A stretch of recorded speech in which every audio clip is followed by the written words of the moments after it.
Hello friends, Soni story पर आपका हार्दिक स्वागत है।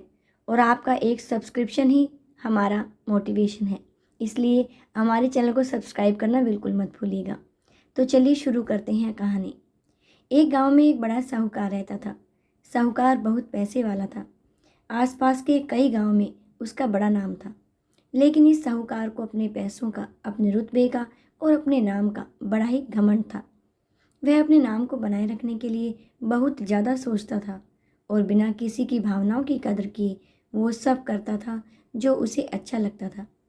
साहूकार को कई सालों बाद एक संतान प्राप्त हुई थी। साहूकार ने अपनी इस खुशी को मनाने के लिए अपने घर पर एक बहुत बड़ा कार्यक्रम रखा, जिसमें उसने आसपास के सभी श्रीमंत लोगों को और सिर्फ ऐसे रिश्तेदारों को जो पैसे वाले थे उनको बुलाया था। पास के ही गांव में साहूकार की खुद की सगी बहन भी रहती थी। क्योंकि इन दिनों उसकी आर्थिक स्थिति कुछ अच्छी नहीं थी, इसलिए उसने अपनी बहन को इस कार्यक्रम के लिए नहीं बुलाया। साहूकार ने जिस कार्यक्रम का आयोजन किया था वह इतना भव्य था और इसके अलावा उसमें इतने प्रसिद्ध और श्रीमंत लोग आने वाले थे कि इस कार्यक्रम की चर्चाएं हर गांव में होने लगी थी। यह खबर उस साहूकार की बहन तक भी पहुंच गई। बहन को यह जानकर बहुत ज़्यादा खुशी हुई कि इतने सालों बाद उसके भाई को आखिरकार संतान सुख प्राप्त हो ही गया। बहन ने सोचा कि भाई गलती से उसे इस बारे में बताना भूल गया होगा और अपनों को भला कोई न्योता देता है। भोली बहन ने अपने भाई के यहाँ उस कार्यक्रम में जाने की तैयारियां शुरू कर दी। जिस दिन वह कार्यक्रम था उस दिन बहन सुबह सुबह ही अपने भाई के घर जाने के लिए निकल पड़ी। रास्ते में अपने पुराने मैले कपड़े देख उसे ख्याल आया कि अगर किसी और के घर जाना होता तो मैं ऐसे कपड़ों में जाने की सोचती भी नहीं, लेकिन मैं तो मेरे अपने घर, मेरे मायके जा रही हूँ। वहाँ मुझे ये सब सोचने की कोई ज़रूरत नहीं है। जैसे ही वह अपने मायके पहुँची, वहाँ का भव्य आयोजन देखकर वह बहुत खुश हो गई और उसे अपने भाई पर बहुत गर्व हुआ। वहाँ पर वह जल्दी से जल्दी अपने भाई को मिलकर उसकी खुशी में शामिल होना चाहती थी। वह तुरंत सीढ़ियाँ चढ़कर घर के अंदर प्रवेश कर गई। उसने देखा कि उसका भाई मेहमान के तौर पर आए सभी धनाढ्य और नामी लोगों का स्वागत करने में व्यस्त है। बहन जैसे ही अपने भाई की तरफ उससे मिलने के लिए बढ़ी, उसके भाई की नज़रें उस पर पड़ गई और अपनी बहन को ऐसे मैले पुराने कपड़ों में देखकर भाई ने उससे मिलना तो दूर बल्कि तुरंत बहाना बनाकर वहाँ से निकल गया। बहन ने सोचा, इतने लोगों में बेचारा अकेला भाई क्या क्या करे, जरूर उसे कुछ काम याद आया होगा, इसलिए वहाँ से चला गया होगा। बहन बाद में अपनी भाभी से मिलने गई। भाभी ने उसका स्वागत किया और उसे खाना खाने के लिए आग्रह किया। बहन ने सोचा, ठीक है, पहले खाना खा लेती हूँ, फिर बाद में आराम से भाई से मिल लूँगी। बहन खाना खाने के लिए पंगत में बैठी। साहूकार भाई ने देखा कि अपने सभी धनवान मेहमानों के बीच उसकी गरीब बहन बैठी है। सभी कीमती पोशाक पहने लोगों के बीच उसकी बहन जो पुराने मैले कपड़े पहनकर बैठी थी, यह साहूकार से देखा नहीं गया। उसने अपनी बहन को अपने पास बुलवाया, भला बुरा सुनाया और वहाँ से जाने के लिए बोला। बहन ने अपने सपने में नहीं सोचा था कि उसके साथ कभी ऐसा व्यवहार होगा, और वह भी उसके खुद के मायके में। अपना अपमान होने के बाद बहन तुरंत अपने घर ससुराल जाने के लिए चल पड़ी। बहन इस बात को पचा ही नहीं पा रही थी कि उसके अपने भाई ने उसके साथ इतना बुरा व्यवहार किया था। उसकी आंखों से आंसू नहीं थम रहे थे। रास्ते में उसे अपनी पुरानी दोस्त मिली। उस दोस्त ने उसे रोने का कारण पूछा। हालांकि बहन उसे कुछ भी नहीं बताना चाहती थी, लेकिन दोस्त के बार बार पूछने पर उसने उसके साथ हुई सारी घटना उसे बता दी। उसकी दोस्त एक समझदार महिला थी और काफ़ी प्रैक्टिकल सोचने वाली थी।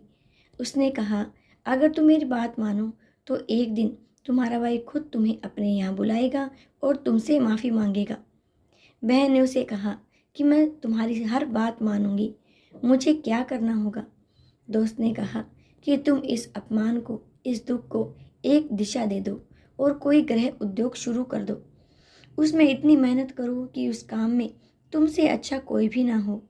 बहन को अपने दोस्त की बात सही लगी। उसने घर पहुंचकर अपने आंसू पोंछकर उसी दिन से एक गृह उद्योग शुरू किया। उसने दिन रात मेहनत की, अपने साथ कई और गांव की महिलाओं को जोड़ा और देखते ही देखते उसका गृह उद्योग चल पड़ा। कुछ ही सालों में आसपास के 50 गांव में उसका नाम और रुतबा काफ़ी बढ़ गया। और अब वह पैसों के मामले में अपने भाई से भी ज़्यादा बड़ी बन गई। भाई को भी जब यह पता चला कि उसकी बहन इतनी अमीर हो गई है तो उसने सोचा कि एक बार उससे मिलकर आया जाए। वह जब अपनी बहन को उसके घर मिलने पहुंचा तो बहन ने उसका किसी राजा महाराजा की तरह स्वागत किया, उसके पसंद का खाना खिलाया। बहन का ऐसा व्यवहार देखकर भाई को अपनी पिछली गलती का एहसास हुआ, इसलिए उसने अपनी बहन को अपने घर होने वाली पूजा के लिए आमंत्रित किया। कुछ ही दिनों बाद बहन अपने भाई के यहाँ उस पूजा के लिए पहुँच गई। जैसे ही बहन अपने भाई के घर पहुँची, उसका भाई उसके स्वागत के लिए दरवाजे में ही खड़ा था। बहन अपनी महंगी गाड़ी में आई थी। उसने बहुत कीमती साड़ी और उससे भी ज़्यादा कीमती गहने पहन रखे थे। बहन का ऐसा ठाट बाट देखकर सिर्फ भाई ही नहीं बल्कि उसका पूरा गांव दंग रह गया। भाई दौड़कर आया और बहन की गाड़ी का दरवाज़ा खोलकर उसे बाहर आने के लिए कहा और बड़े प्यार से उसे पूजा का प्रसाद ग्रहण करने के लिए बुलाया। बहन को इस बार 12 पकवान परोसे गए थे। चांदी की थाली में उसे खाना दिया गया था, साथ में एक सोने की चम्मच भी रखी गई थी। उसके बैठने के लिए बेशकीमती पाट रखा गया था। बहन को यह सब देखकर उसके वे पुराने दिन याद आ गए जब भाई ने उसे बिना खाना खिलाए ही भला बुरा कहकर वापस लौटा दिया था। बहन खाना खाने के लिए तो नहीं बैठी, लेकिन उसने अपने सारे कीमती गहने और जेवर उतार कर उस थाली के सामने रख दिए और खाने में से कुछ निवाले उन गहनों पर रख दिए। बहन का ऐसा व्यवहार देखकर सभी हैरान थे। किसी को समझ में नहीं आ रहा था कि बहन ऐसा क्यों कर रही है। आखिर वह क्यों उन जेवरों को खाना खिला रही है।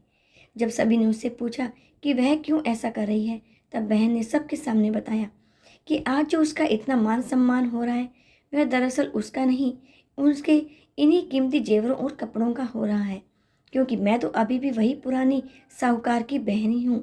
अगर कुछ बदला है तो वह मेरी परिस्थिति है, मेरे कपड़े और गहने हैं। भाई ने अपनी गलती का एहसास होने पर इस बार अपनी बहन के पैर पकड़ लिए और माफ़ी मांगी। बहन जो पहले भी अपने भाई से निस्वार्थ प्रेम करती थी, उसने अपने भाई को माफ़ कर दिया और उसे गले से लगा लिया। दोस्तों, पैसे सिर्फ हमारे जीवन को सरल बनाने के लिए हैं, जबकि रिश्ते जीवन में मिले किसी वरदान की तरह हैं। अगर उन्हें सच्चे मन से और निस्वार्थ भाव से निभाया जाए, पैसे खर्च हो जाएं तो आप बाद में भी कमा सकते हैं, मगर रिश्ते खर्च हो जाएं या टूट जाएं तो दुनिया का सारा धन भी आपको उन्हें वापस नहीं दिला सकता। उम्मीद करती हूँ दोस्तों आपको ये कहानी पसंद आई है। अगर पसंद आई है तो इसे लाइक ज़रूर ज़रूर ज़रूर कीजिएगा और चैनल पर नए हैं तो चैनल को भी सब्सक्राइब करना बिल्कुल मत भूलिएगा। कहानी को पूरा सुनने के लिए आपका बहुत बहुत धन्यवाद।